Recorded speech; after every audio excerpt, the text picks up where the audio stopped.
السلام عليكم غزالات ديالي، كدايرين؟ لاباس عليكم؟ نتمنى يا ربي كاملين تكونوا بخير وعلى خير.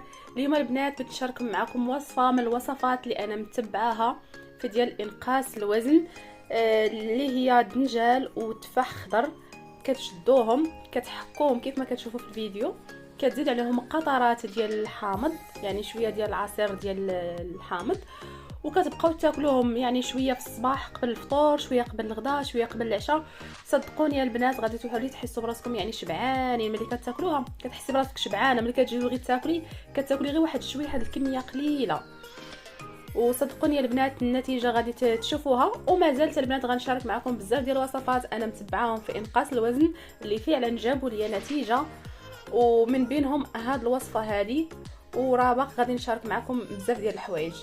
يلا الى عجبكم الفيديو وعجبتكم الوصفه ما تنساوش تشاركوا وتخليوا لي تعليق زوين كيف ما العاده. باي.